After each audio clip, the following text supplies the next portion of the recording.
Bonsoir.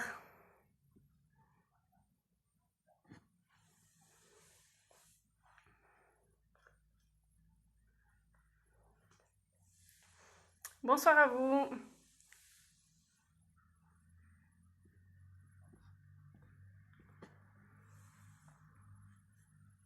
C'est chouette, je vois des gens qui arrivent.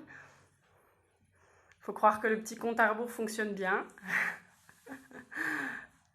Salut tout le monde.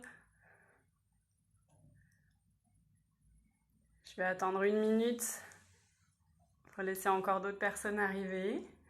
J'espère que votre journée s'est bien passée. Salut tout le monde.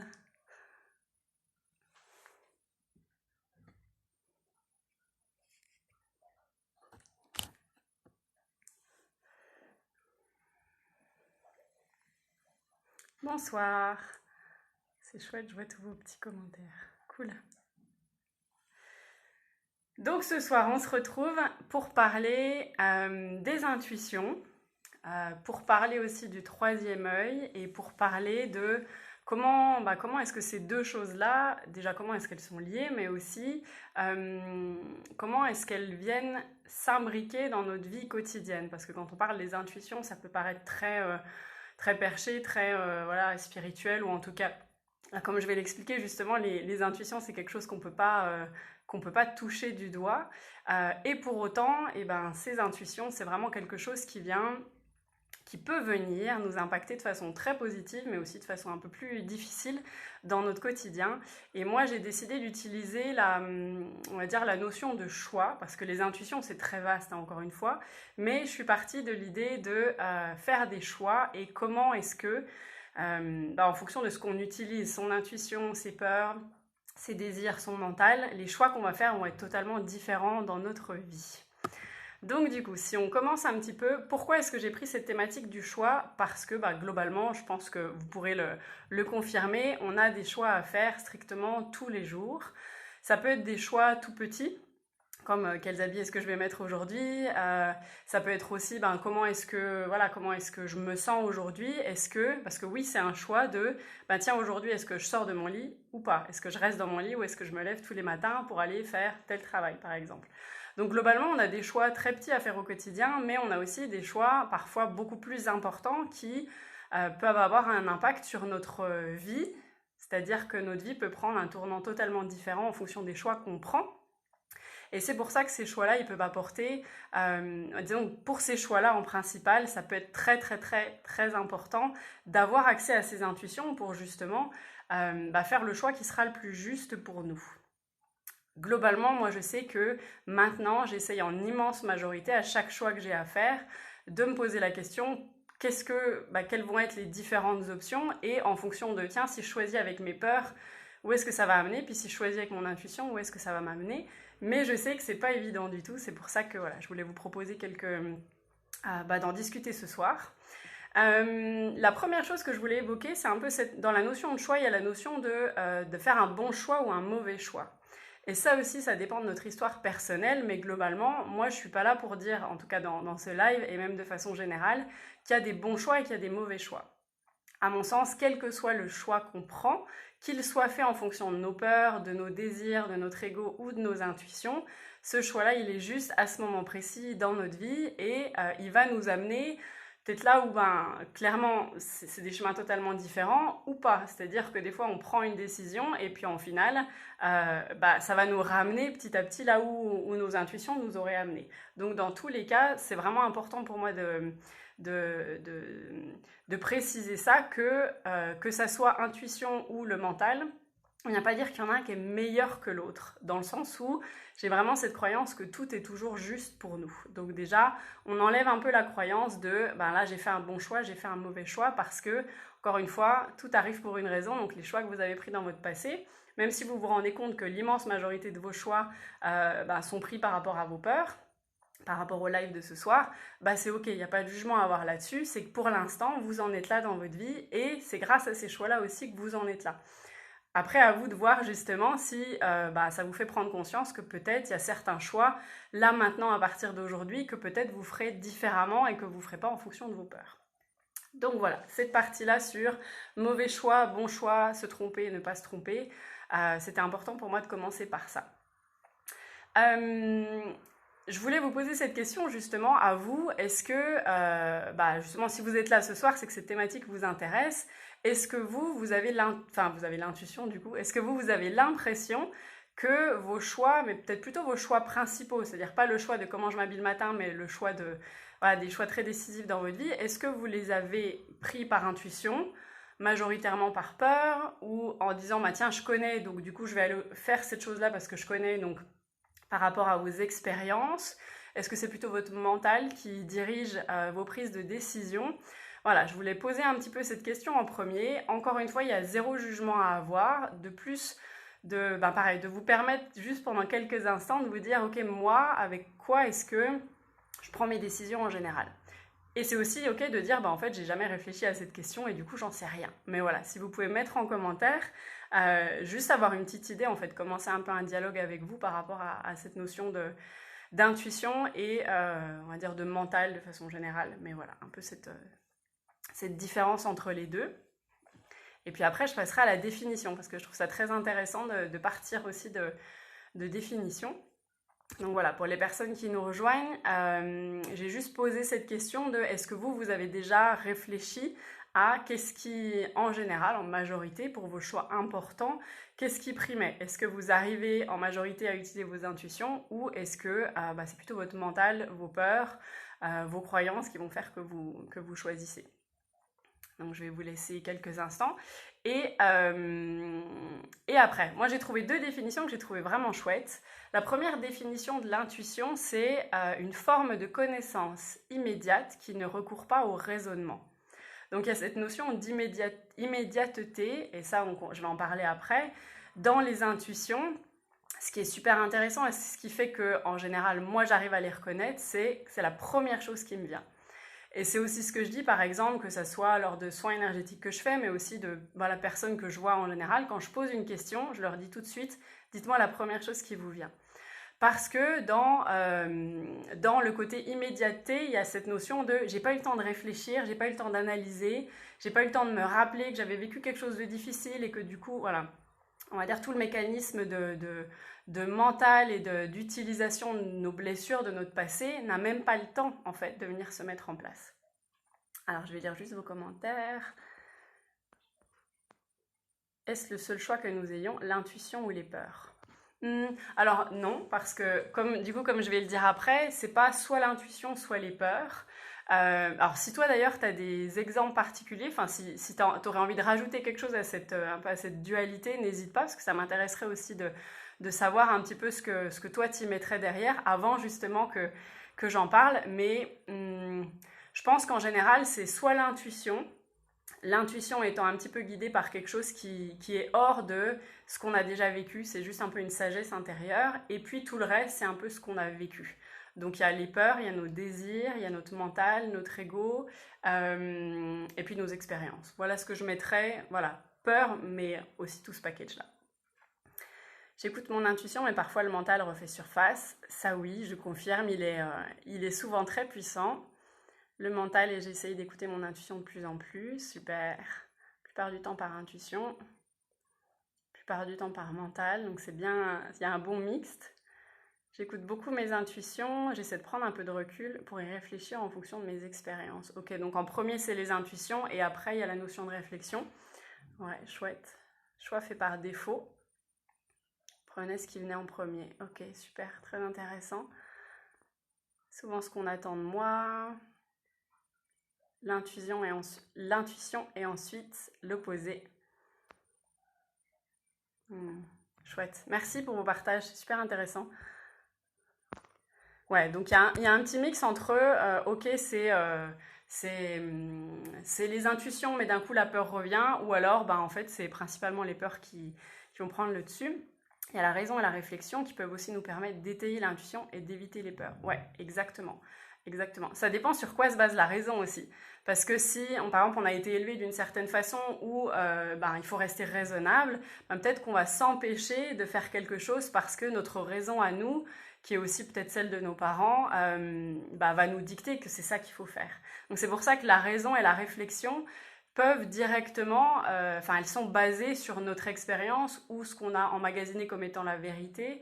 Donc, pas toujours, mais ça peut, et ça l'est dans la majorité des cas, en tout cas de mon expérience, ça vient utiliser nos expériences justement pour nous faire prendre des décisions. Donc, il n'y a plus le côté immédiateté en tout cas.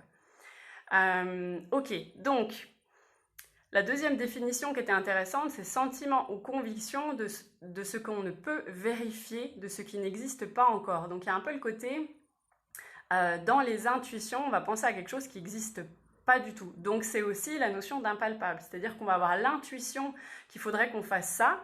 Cette action, elle n'est pas encore arrivée, on n'a aucune idée du résultat, on ne sait pas du tout ce que ça va donner, mais on a l'intuition qu'il faut qu'on fasse ça. Donc il y a vraiment un peu cet espace-temps qui est créé entre là, maintenant et le futur, que j'ai trouvé intéressant en tout cas dans cette définition, et la notion aussi qu'on ne peut pas le vérifier. Et ça, en général, les personnes qui utilisent leur intuition vont pouvoir confirmer ça, qu'on ne peut pas expliquer pourquoi on a cette intuition-là. Autant pour expliquer pourquoi est-ce que notre raison dit ça, pourquoi est-ce que nos peurs disent ça, ça en général, il suffit de réfléchir et on peut l'expliquer. On peut savoir d'où vient notre peur, on peut savoir d'où vient notre façon de raisonner. Nos intuitions, pour le coup, elles sont vraiment propres à nous, c'est-à-dire que votre intuition sera sûrement pas la même que votre voisine. Et aussi, on peut pas justifier d'une intuition. En général, on va juste dire, j'ai l'intuition que c'est ça. Je peux pas t'expliquer pourquoi, mais en tout cas, moi, c'est ce qui me vient. Donc ça, c'était intéressant parce qu'il y a vraiment le côté, il y a l'immédiateté, il y a le côté temporalité qui vient se rajouter dans l'intuition, et il y a vraiment le côté, clairement, je ne peux pas vous expliquer pourquoi. Ce qui vient aussi déranger beaucoup de personnes parce qu'on n'est pas élevé en général, on n'est pas élevé dans une famille, on n'a pas été élevé dans une société qui valorisait le « je ne peux pas expliquer ». L'être humain a souvent besoin d'expliquer, il faut du rationnel. On est plusieurs générations en tout cas qui vivent à travers la science. Et cette science-là, tant qu'elle ne peut pas prouver des choses, on nous a appris que si tu ne peux pas vérifier, c'est pas ok. Les intuitions, ça vient un petit peu mettre ça à mal. C'est pour ça que beaucoup de personnes sont fermées à ça, parce que elles vont dire « Ah mais je suis cartésien, je suis cartésienne ». Et en fait, on peut avoir les deux. À mon sens, on peut être très terre à terre, on peut être très ancré, on peut être aussi dans le concret et utiliser ses intuitions. Les synonymes que j'ai trouvés, donc il y a l'instinct. C'est aussi la notion instinct, il y avait le côté un peu animal dedans, c'est pour ça que je voulais vous en parler, parce que c'est pareil, un animal, il ne se pose pas la question de est-ce que j'ai besoin de ça? Ah, mais peut-être qu'il va se passer ça si jamais je prends cette décision. Lui, il a envie de faire quelque chose, il y va, il a faim, il se donne à fond pour y aller. Ça ne veut pas dire qu'il n'y a pas des stratégies qui vont être mises en place, mais en tout cas, le côté, ça vient de nous, ça vient de notre aspect animal, de j'ai l'intuition qu'il faut que j'aille là, donc je vais là. C'est pareil, après on parle aussi de vibration, d'énergétique. Ça a été prouvé que les animaux savent trouver par exemple des points d'eau que nous on ne peut pas trouver. On peut dire que c'est leur intuition, on peut dire que c'est leur odorat, on peut dire que c'est leur ressenti au niveau de leurs pattes. Dans tous les cas, il y a quelque chose d'inexplicable qui leur fait aller au bon endroit à ce moment précis. Le côté sixième sens aussi, je pense que ça vous parlera, on l'évoque beaucoup. Alors on l'évoque aussi beaucoup pour les femmes, comme quoi les femmes auraient un sixième sens plus développé que les hommes. À mon sens, c'est plutôt l'énergie féminine qui nous apporte en tant qu'hommes et femmes cette capacité à nous recentrer, on va dire à aller nous recentrer à l'intérieur. Et donc, en général, ces intuitions, elles sont à l'intérieur de nous. Donc c'est pour ça que l'énergie féminine va... Quand on l'accepte en nous, qu'on soit un homme ou une femme, ça va venir nous aider à nous connecter à nos intuitions. Notion prémonition, pressentiment aussi, donc ça c'est le côté... pareil, il y a un peu le côté magie, j'ai la prémonition que... j'aime beaucoup en fait ce qui est associé à la notion d'intuition parce que c'est beaucoup de thématiques et de mots qui ont été totalement bannis, c'est-à-dire qu'avoir un sixième sens, c'est pas quelque chose qu'on valorise. Avoir une prémonition aussi, ça fait très sorcière quelque part, c'est comme ça moi que je l'interprète. Donc voilà, il y a aussi la notion de conscience qui vient là-dedans. J'ai trouvé une phrase super chouette et justement ça vient un petit peu par rapport à ce que Nathalie tu disais. Donc c'est une phrase d'Albert Einstein.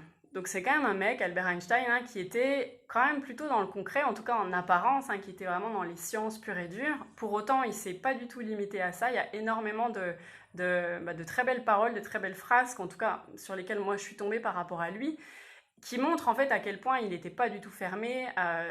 Il n'y avait pas cette dualité entre la science et puis le côté un peu parallèle. Donc cette phrase, je vais vous la lire. Le mental intuitif est un don sacré et le mental rationnel est un serviteur fidèle. Nous avons créé une société où l'on honore le serviteur et où on a oublié le don. J'ai beaucoup aimé cette phrase, déjà parce qu'il inclut à la fois le côté intuitif et le côté rationnel. Et lui, ce qu'il dit, en tout cas dans cette phrase-là, c'est que l'intuitif, c'est vraiment le don. Donc c'est un peu, on va dire, c'est ce qui est un peu supérieur par son essence. Et le rationnel est censé venir servir ce don-là. Comme quoi, nos intuitions nous diraient, par exemple, si on prend le côté professionnel, il faut vraiment que je lance ce programme. Ok, très bien. Première chose, c'est mon intuition me dit qu'il faut que je le lance. Là, je la suis ou je la suis pas, hein, mais ensuite, si on part du principe qu'on la suit, c'est là où le rationnel va pouvoir être soit un serviteur, soit casser totalement cette intuition, casser ce don. Si jamais c'est un serviteur, ben à partir du moment où du coup, moi j'ai cette intuition-là qu'il faut que je lance ce programme, ben mon rationnel va dire ok, super, tu veux lancer ce programme, ben voilà ce qu'il faut que tu mettes en place. Et du coup, il va faire un plan au niveau des actions à mettre en place, des personnes à contacter, de la temporalité par exemple de ce projet-là. Ou alors le rationnel va vraiment être un casseur de ce don-là et va dire « Ah ouais, mais attends, tu peux pas lancer ce programme-là, tu sais pas le faire, t'es nul, qui est-ce que t'es pour lancer ce programme-là ouais, mais il faut bien manger, donc ce programme-là, est-ce que ça va t'apporter de l'argent tout de suite ?» Voilà. Donc j'ai beaucoup aimé cette phrase, je sais pas si elle vous parle et si vous aimez bien cette idée-là, mais moi j'avais jamais vu ça comme justement mon côté rationnel et pratico-pratique doit être mis au service de mon don, de mon intuition, de mon cœur aussi, parce qu'en général les intuitions elles vont être liées à notre cœur, à ce qu'on aime faire, à ce qui nous fait vibrer. Pas toujours, mais en général. Et voilà, j'ai beaucoup aimé ça. Et à partir de maintenant, je vais essayer en fait de regarder est-ce que mes actions, est-ce que mon côté pratique vient vraiment rendre service à mon don, viennent vraiment le magnifier. Je ne sais pas si c'est un mot d'ailleurs. Le rendre encore plus joli et surtout le rendre concret. Parce que les intuitions, c'est un peu du non concret et ça permet de venir le rendre concret dans la vie. Il a dit aussi que l'imagination est plus importante que le savoir. Chouette, trop beau. C'est ce que je voulais dire en disant relayer l'intuition. Ouais, super. Donc voilà, je voulais vous partager cette phrase-là, je vais vous la redire une fois. Le mental intuitif est un don sacré et le mental rationnel est un serviteur fidèle. Nous avons créé une société où l'on honore le serviteur et on a oublié le don. Clairement, si on regarde la société actuelle, on va beaucoup plus valoriser, en effet, le côté rationnel, pratique, le côté sécurité un petit peu, que le côté je suis mes intuitions, je suis mes rêves, voilà, je laisse mon imagination, je la laisse aller et je vois où est-ce qu'elle me mène. Ça, c'est pas trop valorisé. Mais vraiment, hein, pour accompagner beaucoup de personnes qui sont sur ce chemin de guérison et de changement de vie, et je suis entourée aussi de beaucoup de personnes qui sont dans ce changement de vie ou alors qui accompagnent des gens, que ce soit au niveau coaching par exemple. Et il y a de plus en plus de personnes qui se reconnectent à leurs intuitions. Des fois un peu tard, c'est pour ça qu'en général, le corps va... Je vais en parler juste après, je fais un peu de spoiler, mais c'est pour ça que le corps, au bout d'un moment, va réagir pour dire « écoute, là, tu m'écoutes pas ». Donc des fois, on a la sensation que ça arrive un peu tard, hein, je suis mes intuitions, mais en fait, encore une fois, ça arrive toujours au bon moment dans notre vie. Alors, comment se manifeste l'intuition ? Alors, ces phrases, c'est de Albert Einstein. Voilà. Comment se manifeste l'intuition ? Alors pareil, je voulais vous demander là pendant quelques instants, selon vous ou selon votre expérience, comment est-ce que votre intuition, elle se manifeste dans votre vie, dans votre quotidien ? Voilà, par quel moyen est-ce que votre intuition vient vous parler ? Et j'en profite pour boire un petit coup. Et puis, si vous n'avez pas encore vraiment cette compréhension de ce que c'est l'intuition, ou vous n'êtes pas encore vraiment à l'aise avec cette notion-là, à votre avis, où est-ce que se manifeste, comment se manifestent les intuitions ? Moi, j'ai identifié 3 moyens. Ça ne veut pas dire que c'est les 3 uniques, hein, mais bon, voilà. En général, l'heure passe très vite, donc je me suis limitée à 3. Et je voulais voir un petit peu ce qu'il en était de votre côté. Ce que ça veut dire, c'est quand vous avez une intuition, ça passe par quoi ?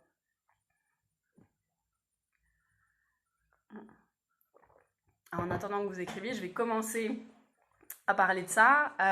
Donc la première chose, c'est notre petite voix intérieure. C'est vraiment notre discours interne.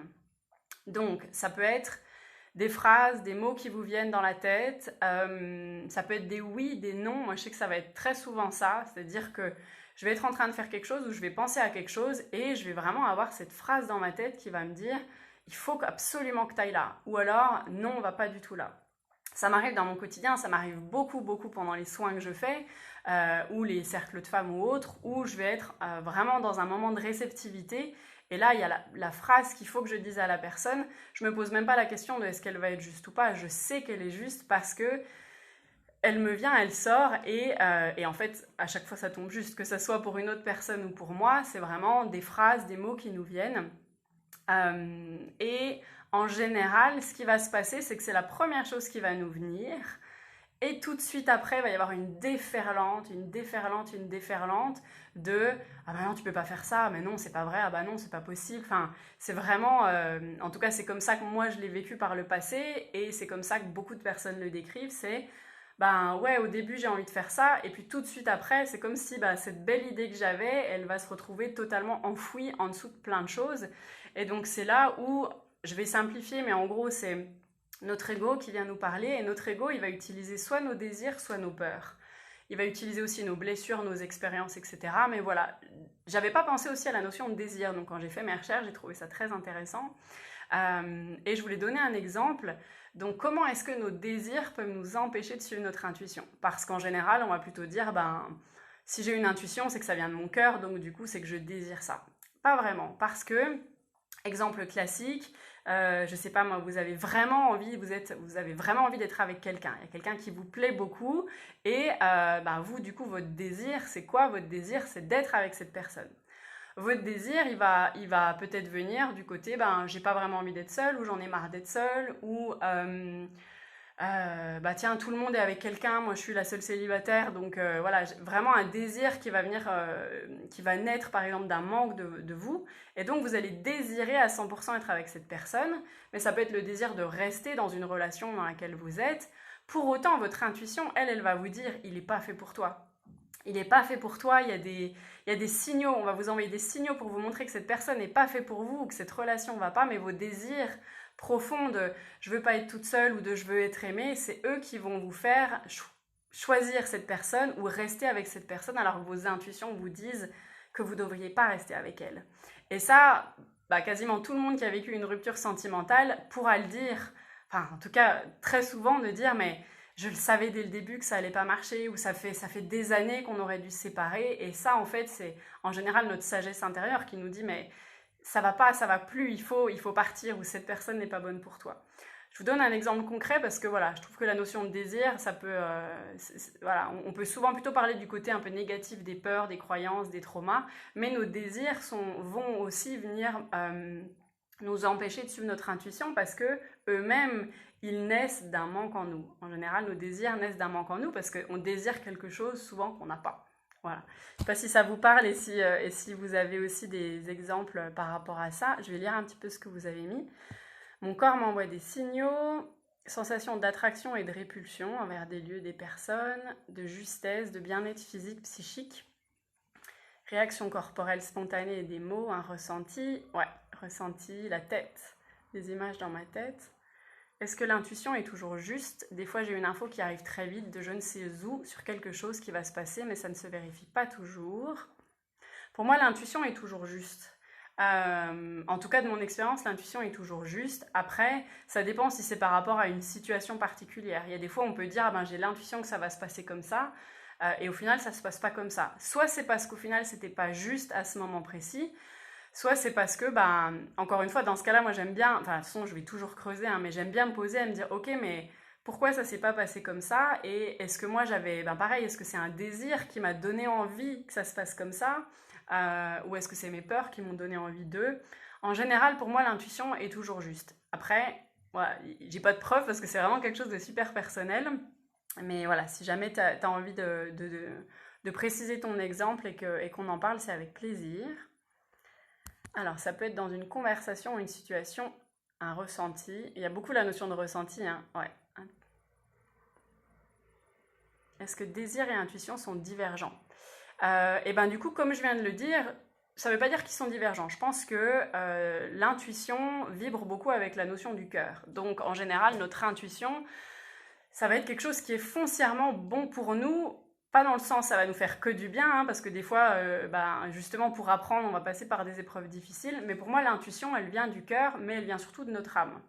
C'est ma croyance, hein, donc je ne vous l'impose pas, parce que le cœur a ses raisons que notre âme n'ignore pas du tout, justement, et que elle va essayer parfois de contrer. Parce que le désir, il va venir d'un manque. Encore une fois, je pense que si on désire quelque chose, c'est qu'on ne l'a pas. Alors des fois, on peut l'avoir un petit peu, puis on voudrait en avoir plus, mais en tout cas, la notion de désir, de base, part de la notion de manque. Le manque en soi n'est pas un problème, hein. C'est simplement que du coup, si on désire quelque chose par rapport à un manque, c'est pas souvent pour notre plus grand bien. C'est-à-dire encore une fois, avec l'exemple que j'ai donné, si on désire absolument être aimé, parce que on se sent seul, du coup on va accepter d'aller dans des relations vraiment pourries juste pour avoir cette sensation d'être aimé. Mais c'est pas notre intuition, elle va souvent nous dire qu'il faut qu'on parte. Donc c'est pour ça que moi je les sépare les deux.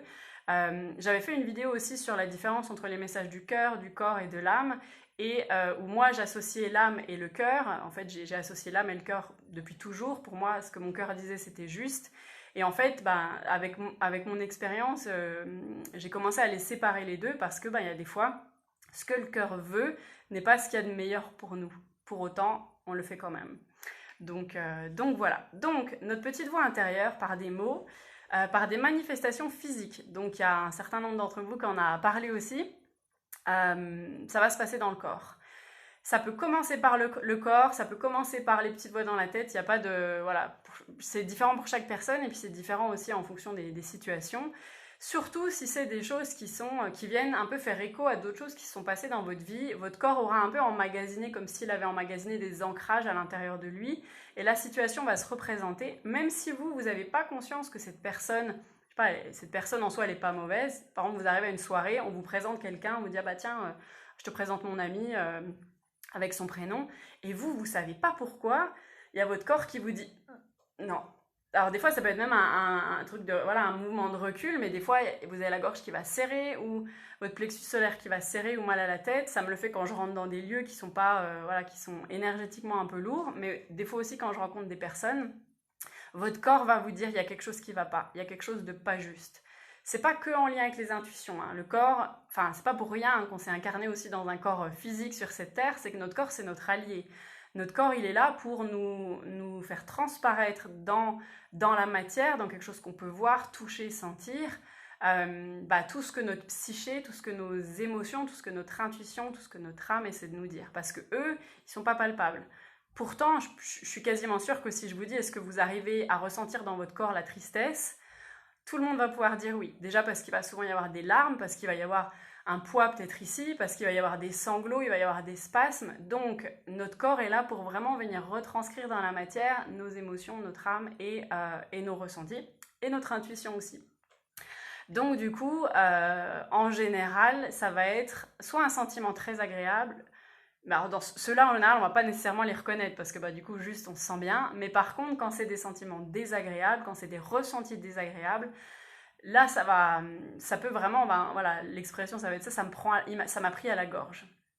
Sauf que si jamais on n'a pas une bonne relation avec son corps ou si on n'a pas du tout conscience que notre corps est notre meilleur allié, on va totalement les zapper. C'est-à-dire que si vous enchaînez les maux de gorge, je sais pas moi, il se passe un truc pas bien au travail, mais vous n'arrivez pas à en parler, vous n'arrivez pas à vous exprimer par rapport à ça, puis vous enchaînez les angines, au bout d'un moment, c'est ça, c'est pas nécessairement votre intuition qui vous dit que ça va pas, c'est votre corps aussi qui vous dit non mais là en fait il faut que tu parles, il faut que tu t'exprimes, il faut que tu t'affirmes. Mais si jamais on n'a pas conscience que notre corps est là pour nous envoyer des messages, on va juste dire j'ai une angine, je vais chez le médecin, je prends des médocs. Voilà, donc c'est ça aussi. Pour pouvoir accéder à cette sagesse du corps par rapport à nos intuitions, il faut aussi avoir conscience que notre corps est là pour nous et aussi prendre le temps de l'écouter. Parce que dans notre vie à 1000 à l'heure, en général, le corps envoie vraiment des milliers de messages tous les jours, mais on ne prend pas le temps de l'écouter. On ne se dit jamais, tiens, comment est-ce que je me sens ? Ça bouge, parce que bien évidemment, il y a de plus en plus de gens qui n'ont plus envie de cette vie à 1000 à l'heure, mais en tout cas, c'est c'est pas la majorité, hein. Des gens qui disent, ben oui, tiens, aujourd'hui j'ai pris 10 minutes, je me suis assis avec moi-même, ça reste quand même assez rare. Mais bon. Et la troisième chose, c'est des manifestations extérieures. Donc là, on sort du côté ma voix intérieure et mon corps. Les intuitions, elles peuvent aussi se manifester à l'extérieur. Donc ça, je crois pas qu'il y en a qui l'aient mentionné, peut-être que j'ai pas vu, mais c'est la notion de synchronicité. Je pense que vous savez ce que ça veut dire. Les synchronicités, ça va être des réponses à nos questions ou des pistes de réflexion ou des messages pour nous qui vont nous être donnés par des gens extérieurs.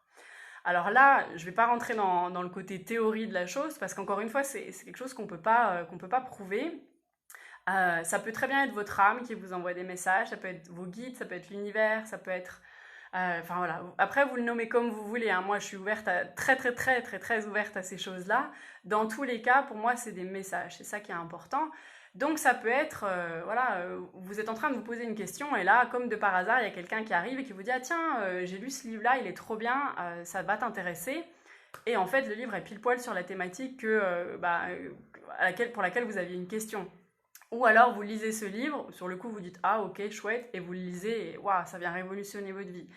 Ça peut être une affiche publicitaire. Moi, il y a des fois où je suis dans ma voiture, où je marche, puis j'ai une question en tête, puis là, je lève la tête, puis je vais voir un gros oui, ou je vais voir je sais pas, vous prenez la tête. Enfin, ça vous est peut-être déjà arrivé aussi, hein, mais vraiment des affiches publicitaires qui, en soi, payent pas de mine et je préférais qu'elles soient pas là. Mais voilà, c'est comme si vous levez les yeux à ce moment-là et c'est ça que vous voyez. Ça peut être aussi, vous passez dans la rue, puis des gens ont une conversation, et puis, je sais pas, il y a une phrase qui sort, et puis c'est exactement ce que vous aviez besoin d'entendre. Ça me le fait souvent avec des chansons. Je sais pas si vous avez des exemples aussi de synchronicité. Moi, je trouve ça sympa de partager ces trucs-là, si vous en avez avec plaisir pour les lire. Mais c'est souvent des chansons. C'est-à-dire que je vais être là à me dire, ah mais tiens, est-ce qu'il faudrait que je fasse ça ou même des fois où vous vous dites, ah, je fais pas bien, je me sens pas bien, j'aimerais bien, voilà, j'ai besoin qu'on me remonte le moral. Et là, bam, vous avez une chanson que vous adorez qui passe à la radio. Ça aussi, c'est la notion de synchronicité. C'est un peu votre intuition, votre âme qui vient vous parler en vous disant, bah tiens, je vais t'accompagner, je vais quand même t'aider, je vais te laisser un peu galérer, mais je vais quand même te donner des pistes ici ou là. Ça, j'aime bien. Voilà. L'intuition aussi, là, ce qui me vient, c'est l'utilisation de cartes. Moi, j'utilise beaucoup d'oracles et de tarot. Des fois, juste parce que j'ai envie de tirer une carte, mais des fois parce que j'ai une vraie question. Et pareil, c'est notre intuition qui va nous faire choisir une carte plutôt qu'une autre. Et vu le nombre de tirages que je me suis déjà fait, le nombre de fois où je mets des cartes aux formations, aux cercles de femmes, aux retraites que j'organise, je peux vous assurer qu'à chaque fois, les gens, soit la carte, c'est genre, direct, ils comprennent ce qui se passe, soit c'est quelques jours après que la compréhension va se faire, mais en tout cas, l'intuition qui nous fait choisir une carte pour recevoir ce message, c'est quelque chose qui m'a toujours aussi beaucoup impressionnée. Donc voilà, comment se manifeste l'intuition? Moi j'ai trouvé ces trois-là. Si vous en avez d'autres qui vous viennent, n'hésitez pas à le partager. Donc c'est notre petite voix intérieure, les manifestations de notre corps physique, donc des ressentis physiques, et les manifestations extérieures via les synchronicités. Je vais boire un petit coup. Hop. N'hésitez pas surtout si vous avez des questions aussi par rapport à ce que je dis. Si vous n'êtes pas d'accord avec ce que je dis aussi, hein, vraiment s'il y a des choses qui vous viennent, à les partager en commentaire. Pour pouvoir voir tout ça, pour pouvoir avoir accès à nos intuitions, qu'est-ce qu'il faut? Parce qu'il y a beaucoup de gens du coup qui vont dire voilà, moi j'arrive pas à suivre mes intuitions ou j'ai des intuitions mais je les écoute pas. Déjà, de base, il faut être ouvert à l'idée que ça existe. Pour moi, on ne peut pas être totalement cartésien, totalement dans la science et croire aux intuitions. Les gens qui s'ouvrent à ça, à l'intuition, à la notion de peut-être même d'âme, notre âme qui vient nous parler, notre moi supérieur, on peut appeler ça aussi notre sagesse à nous. Pour ça, il faut être ouvert, il faut déjà avoir une ouverture d'esprit. Parce que c'est quelque chose qu'on ne peut pas prouver, encore une fois. C'est pour ça qu'il faut avoir cette ouverture d'esprit-là. Ensuite, il faut lâcher le côté rationnel, donc ça va avec ça, lâcher le côté rationnel de la chose. Parce que si on veut se baser que sur nos expériences, parce que ça c'est ce qu'on connaît, et que par exemple ces expériences-là elles n'étaient pas géniales, tout ce qu'on va faire c'est qu'on va venir répéter les mêmes choses. Donc si on veut être sur du rationnel et se dire non, moi je vais pas tout quitter parce que la dernière fois que j'ai tout quitté, voilà, j'ai perdu ça, donc moi je reste, je ne veux pas quitter ce travail par exemple. Sauf que l'expérience du passé était plutôt, en tout cas selon la personne, lui a apporté des choses assez négatives. Donc, en se basant sur cette expérience-là, même si son intuition lui dit de quitter son travail, elle va rester. Sauf qu'en fait, ça va, même si elle part pas, en général, ces trucs négatifs de l'expérience d'avant, elles vont quand même se manifester, hein, qu'on prenne la décision ou pas. Donc voilà, lâcher le côté rationnel de la chose. Il faut être, du coup, à la fois proactif, à mon sens, proactif dans le sens où si vous avez envie d'avoir une meilleure relation avec vous-même, avec votre corps et de pouvoir entendre ces intuitions-là, il faut être proactif dans le sens où ça ne va pas venir d'un coup, d'un seul, comme ça. Vous ne pouvez pas juste demain vous dire, bah tiens, j'ai envie d'avoir des intuitions. Ben tiens, allez, je veux une intuition, je veux une intuition. C'est pas comme ça que ça marche. Donc il faut être proactif dans le sens où si jamais vous êtes face à une décision à prendre, on va reprendre la notion de choix qui est un peu le fil conducteur du live, c'est de se dire, ben tiens, j'ai un choix à prendre. Déjà, voilà, là tout de suite, déjà d'être honnête avec soi-même et de se dire, est-ce que je ne sais pas déjà un peu la réponse à ma question? Parce que souvent on va dire, ah mais je sais pas, je sais pas. En général, on le sait. On ne veut souvent pas se l'avouer, on ne veut souvent pas le voir, mais en général, on le sait. Et d'être proactif dans le sens où, encore une fois, d'être honnête avec soi-même, mais aussi de se dire, tiens, qu'est-ce qui me ferait prendre telle décision plutôt qu'une autre? Et pareil, de se regarder en face et de se dire, là, clairement, moi, cette décision-là, elle vient m'amener, en fait, j'ai peur de ça. Ouais, j'ai peur d'échouer. Ok, j'ai peur de me lancer parce que j'ai peur d'échouer. Ok, déjà là, on a été proactif parce qu'on n'a pas juste subi le côté, je sais pas quoi choisir, on s'est dit, ok, j'ai une décision à prendre, je n'arrive pas à la prendre. Pourquoi? Parce que j'ai peur d'échouer. Ok.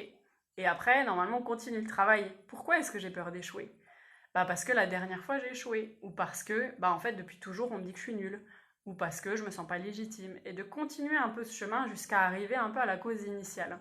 Ça, c'est tout le travail qu'on fait en thérapie, hein, quelle qu'elle soit, que moi, je fais en soins énergétiques aussi. C'est vraiment de venir déconstruire pour venir trouver la blessure ou la cause ou l'expérience initiale qui fait qu'on s'est construit là-dessus et que ça a construit nos croyances et nos peurs. Donc d'être proactif par rapport au choix qu'on peut avoir à faire. Pas d'être proactif par rapport aux intuitions, parce qu'encore une fois, les intuitions, elles vont venir, qu'on le veuille ou non, mais d'être proactif, si on veut se connecter à ces intuitions, il va falloir commencer à dégrossir la chose, à venir libérer nos peurs, à venir libérer nos croyances limitantes. Les intuitions, elles ne viennent pas par magie, ça demande quand même un petit travail, vraiment un petit travail. Et en même temps, il faut réussir à lâcher prise. Ça, c'est un peu le côté, la dualité qu'on ramène à l'unité, c'est il faut être proactif et en même temps, il faut lâcher prise. C'est-à-dire que pour avoir une intuition, il faut être dans un moment de réception, il faut être dans un moment où le mental n'est pas trop présent et là, pouf, il y a quelque chose qui va venir. Donc voilà, ça c'est cet équilibre-là, mais il faut déjà, à mon sens, avoir été proactif et avoir commencé ce travail de libération de nos peurs, de nos croyances, de nos expériences difficiles pour avoir accès à ce lâcher-prise après qui va nous permettre d'avoir ces intuitions-là. Je pense que vous pourrez le dire, en général, quand vous avez une intuition, c'est un moment où vous êtes plutôt au calme ou alors il y a eu un moment de vide dans votre cerveau et là, l'intuition est arrivée. En tout cas, moi, ça se passe quasiment toujours comme ça. Donc voilà, ça demande du lâcher-prise, surtout de l'espace. Il faut qu'il y ait de l'espace pour que l'intuition, elle va venir, mais surtout pour que vous puissiez l'écouter et l'entendre. Donc voilà, ouais, ça je l'ai déjà abordé. Et puis, donc ça c'est un peu la deuxième partie du live, mais c'est lié, hein. C'est, à mon sens, venir ouvrir son troisième œil. Le troisième œil, c'est un chakra, donc c'est vraiment dans la tradition yogi. Donc c'est un chakra qui se trouve ici. Je pense que beaucoup d'entre vous le connaîtront déjà, hein, qui se trouve ici, voilà, au niveau du front, on va dire ça comme ça, et qui va être relié à nos glandes au niveau du cerveau. Et ce chakra-là, il vient vraiment... C'est pas pour rien qu'on l'appelle le troisième œil. Un œil, c'est fait pour regarder, c'est fait pour voir. Celui-là, comme il est invisible, il nous permet aussi d'aller voir et d'aller ressentir les choses qui sont invisibles.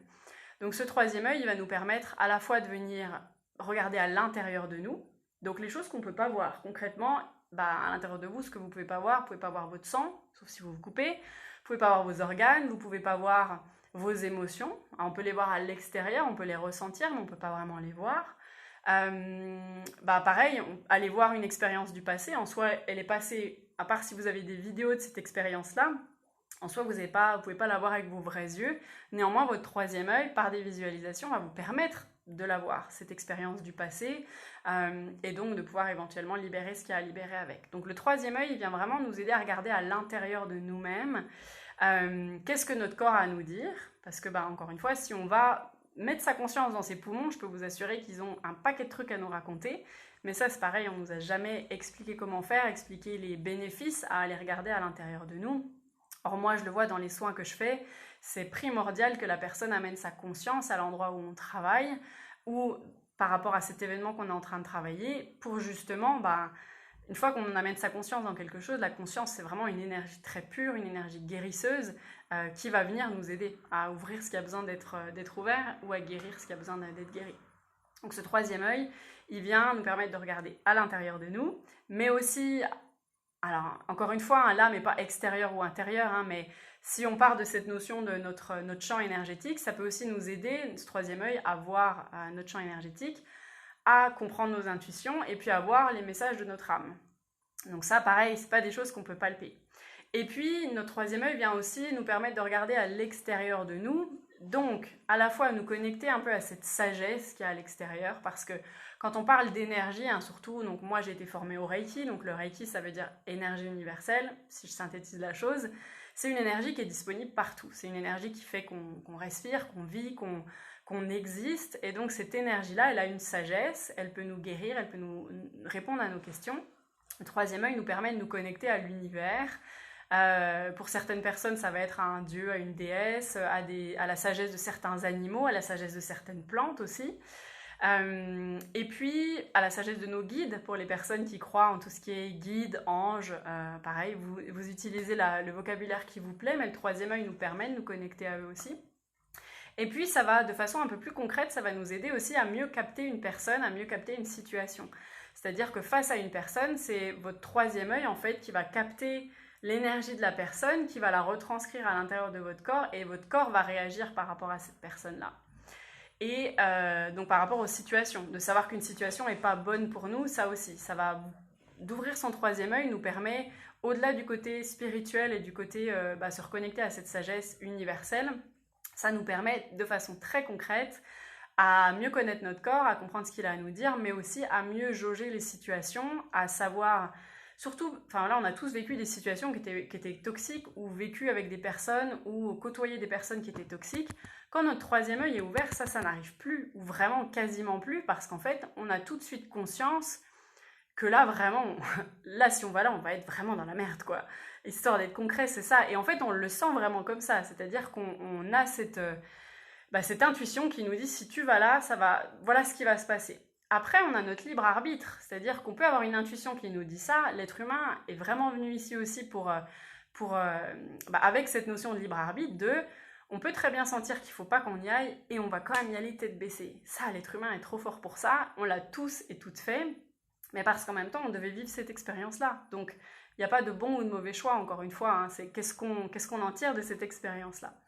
Donc le troisième œil, c'est vraiment venir ouvrir son troisième œil, venir se connecter à ses intuitions, venir parler à son corps, venir se connecter avec cette sagesse universelle. C'est vraiment, pour moi, une arme imparable pour améliorer sa vie, parce que, encore une fois, notre santé physique, émotionnelle, mentale s'améliore nettement, parce que, encore une fois, si notre corps nous dit quelque chose et qu'on l'écoute, notre corps, c'est aussi notre santé physique, mais ça va faire qu'on va moins attirer de choses difficiles dans notre vie, on va moins attirer de personnes toxiques, on va plus accepter des situations qui sont pas bonnes pour nous, en tout cas qui ne nous conviennent pas, qui sont pas pour notre plus grand bien. Voilà, j'ai formulé ça comme ça. Comment développer le troisième œil? Mon expérience à moi, ça a été grâce au Reiki.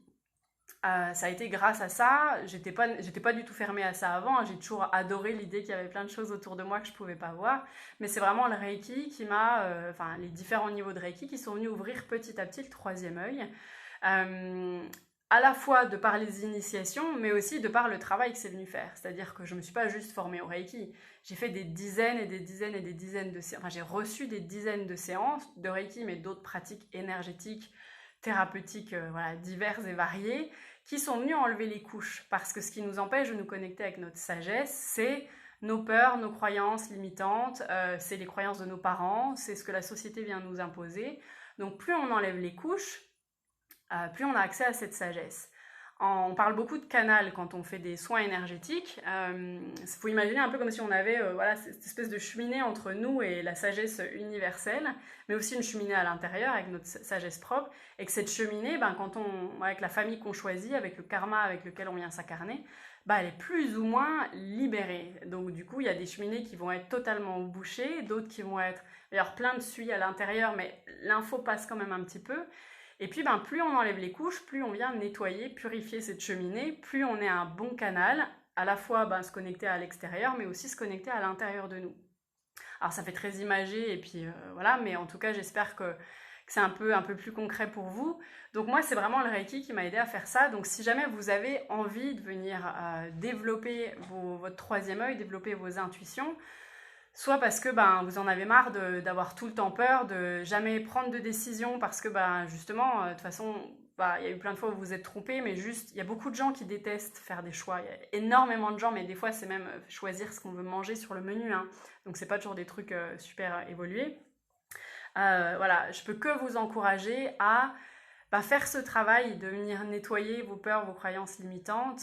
S'il y a une chose que je peux vous dire, c'est que c'est peut-être pas agréable à faire ce travail, mais clairement la vie, une vie remplie de peurs et remplie de croyances limitantes, c'est pas agréable du tout, du tout, du tout, du tout, non plus en fait. On croit qu'on est dans notre confort, sauf que notre corps va pas bien, notre âme va pas bien, on subit nos émotions, enfin voilà, et en général, on est aussi dans des situations qui sont pas chouettes. Donc dans tous les cas, l'inconfort que vous vivrez à aller faire ce travail-là sera tellement minime comparé à l'inconfort que vous vivez, dont vous n'avez peut-être pas conscience actuellement. Et puis bah, là, l'inconfort, il mènera vers quelque chose de vraiment très chouette après. Donc de faire ce travail-là, éventuellement, donc d'aller regarder par quelle thérapie le faire, hein, parce qu'il y a plein de thérapies différentes. Éventuellement aussi de vous former, parce que se former au Reiki, bon, je parle de ça parce que du coup moi je forme les gens au Reiki, c'est pas enfin l'immense majorité des gens qui se forment au Reiki, c'est pas pour devenir praticien. L'immense majorité le fait pour elle. Voilà, c'est-à-dire qu'il y a des gens qui me disent ben tiens, je sens que ça va m'aider, mon intuition, le nombre de gens qui me disent j'ai l'intuition qu'il faut que je me forme, j'ai l'intuition qu'il faut que ça soit avec toi, j'ai l'intuition que c'est ce qui va m'aider dans, voilà, c'est la prochaine étape de ma vie. En général, ce type de pratique-là, ça vient aussi d'une intuition qui nous appelle. Donc, se former au Reiki, par exemple, c'est juste une étape vers votre guérison beaucoup plus profonde, vers une guérison beaucoup plus profonde que, je ne vais pas dire que c'est un équivalent de soins, je ne peux pas vous dire une initiation au Reiki, c'est comme faire 5 soins énergétiques, parce qu'on ne peut pas comparer, mais en tout cas, moi, comme je l'ai vécu et comme les personnes que je forme le vivent, c'est quand même ok, on passe une étape supérieure. J'utilise beaucoup cette image de la montgolfière que j'aime bien. Le Reiki, voilà, encore une fois, je prends l'exemple du Reiki, mais il faut imaginer que vous êtes une magnifique montgolfière et que cette montgolfière-là, déjà, elle est accrochée au sol par un certain nombre de cordes. Donc là, ça pourrait être par exemple vos croyances limitantes. Puis à l'intérieur de la montgolfière, il y a plus ou moins de sacs de sable. Et ça pourrait être vos peurs, vos blessures. Et donc, ce qu'on vient faire, c'est qu'avec le Reiki ou d'autres pratiques, on vient en fait allumer le feu, un peu comme si on commençait à ouvrir votre conscience, à vous relier avec votre sagesse intérieure, mais la sagesse universelle aussi. Et en fait, nécessairement, ça va nous demander de venir couper les cordes. Des fois, elles résistent. Pareil, ça va nous demander de prendre des sacs petit à petit, puis de venir les jeter. Et donc, plus on accepte de faire ça, plus notre conscience s'élève, plus notre troisième œil s'élève. Donc voilà, donc ça peut être les formations, donc n'hésitez pas à les regarder autour de chez vous, n'hésitez pas à regarder quand moi je fais des prochaines formations, j'en fais régulièrement et je sais à quel point ça vient nous permettre, en tout cas moi le Reiki est venu me permettre de me connecter avec ces intuitions-là. Et puis ce qui est beaucoup venu m'aider, c'est tout ce qui est les pratiques méditatives, les pratiques spirituelles. Pourquoi ? Parce que dans les méditations, notamment les méditations guidées, c'est vraiment quelqu'un va nous demander, va nous suggérer de visualiser des choses. Or, on a les yeux fermés, donc nécessairement tout ce que vous verrez en méditation guidée, c'est via votre troisième œil. Et puis, on ne va pas nécessairement le voir en 3D, on ne peut même pas expliquer des fois si c'est en couleur, pas en couleur, si c'est en relief ou pas, juste on sait qu'on le voit. On va dire, ah tiens, je vois un aigle, ah tiens, je me revois quand j'avais 4 ans, ah tiens... Puis des fois, voilà, des fois on va voir clairement et des fois on voit pas. Enfin, on voit pas. On arrive, juste on sait qu'on est en train de voir ça, mais on le voit pas concrètement. Donc les méditations guidées, ça c'est vraiment quelque chose qui peut vous aider. Le troisième œil, il faut imaginer un peu comme un muscle, c'est-à-dire que c'est comme pour tout, il faut que vous l'affiniez, il faut que vous le fassiez travailler. Ça peut prendre plus ou moins de temps selon les gens, mais en tout cas, plus vous vous obstinerez un petit peu, plus vous c'est pas la notion de se forcer parce que c'est pas ça, mais plus vous prendrez du temps pour venir le développer, ben plus ça va s'affiner. C'est pareil, moi si je me mets à faire de la peinture, je m'attends pas à être Picasso direct, quoi. Il faut pratiquer, il faut pratiquer. Et ici, voilà, il faut vraiment s'entraîner. Donc les méditations, ça peut nous aider. Si jamais, il y a aussi beaucoup de choses au niveau karmique, hein, mais bon, là, j'ai plus tant de temps que ça parce que je crois que ça coupe au bout d'une heure, mais il peut y avoir plein de choses liées à vos vies passées, liées à du karma que vous avez ramené ici, liées à des peurs par rapport justement au développement de ce troisième œil. Si jamais dans des vies passées, vous étiez quelqu'un qui avait beaucoup, beaucoup, beaucoup d'intuition et que à cause de ça, vous avez été tué ou certaines personnes de votre famille en ont souffert ou vous avez été exclu, c'est possible aussi que dans cette vie-ci, ça vienne bloquer un petit peu votre accès à vos intuitions, à votre troisième œil. Je mets ça juste là, comme ça on ne sait jamais que ça puisse résonner en vous, mais en tout cas moi ça a été aussi un travail important de déconstruction par rapport à ça. Je reviens à mes moutons. Donc les pratiques méditatives, les méditations guidées, je vous encourage plus à aller le faire. Il y en a plein sur internet. J'en ai développé 2 vraiment chouettes.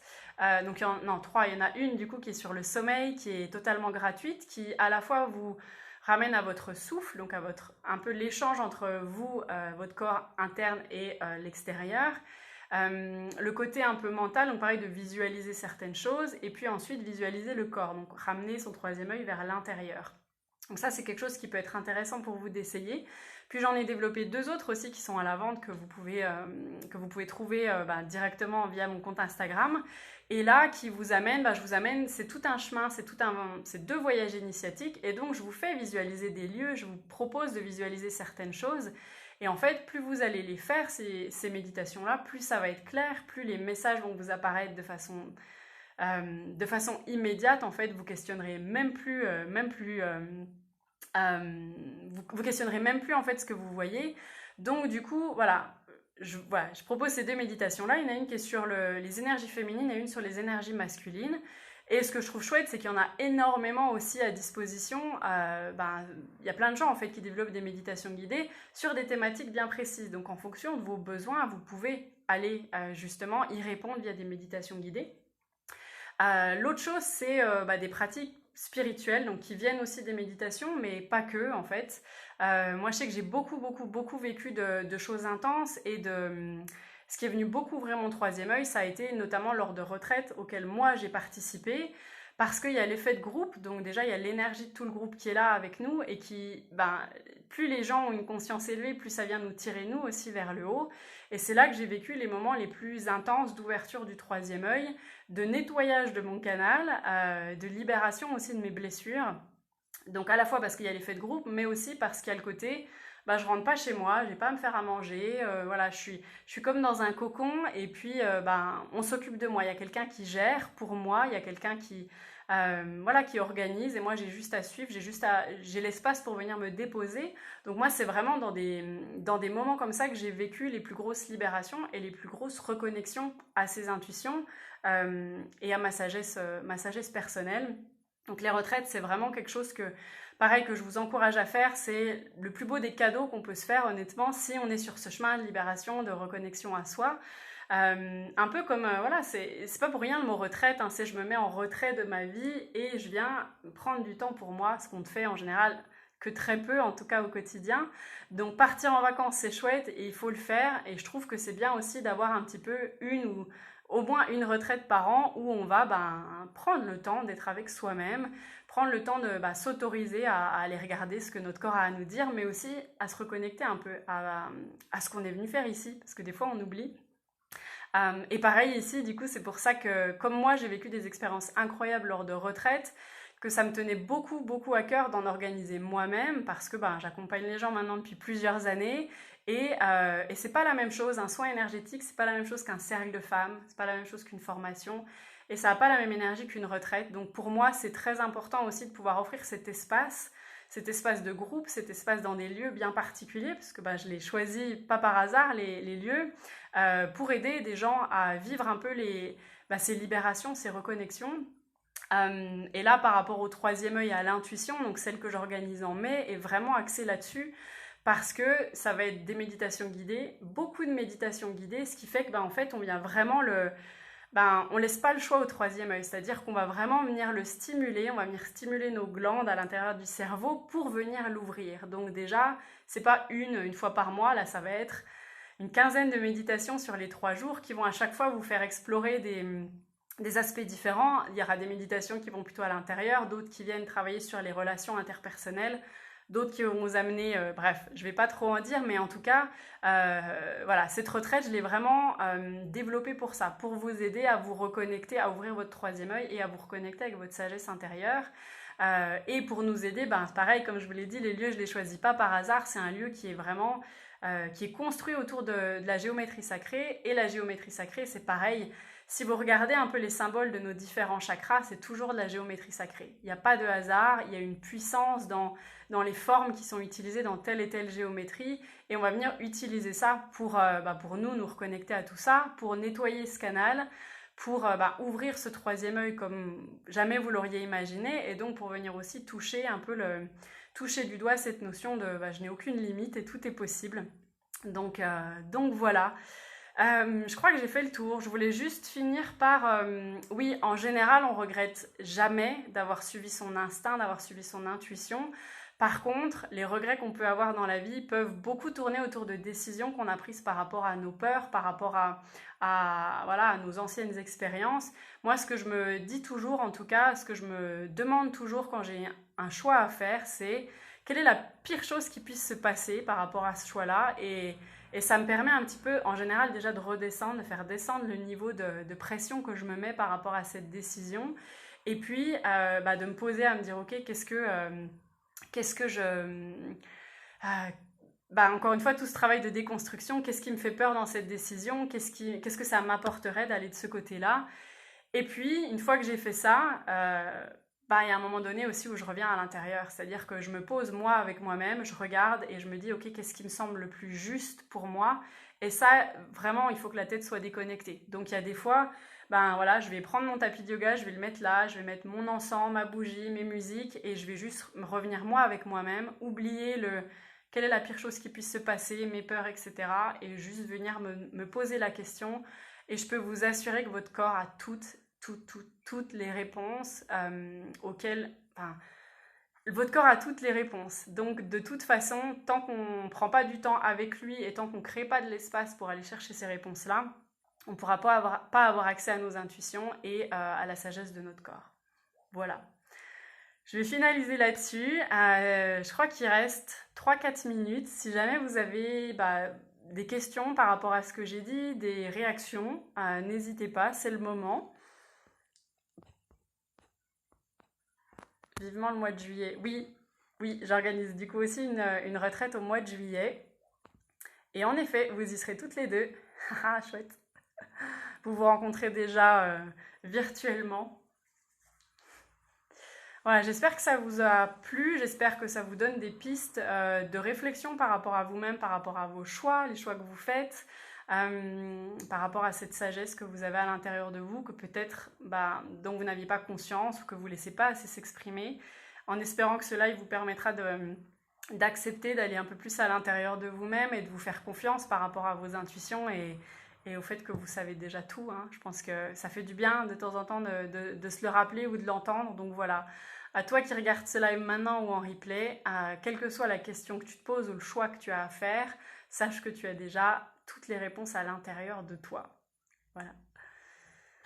Ça donne des pistes. Chouette. Bon.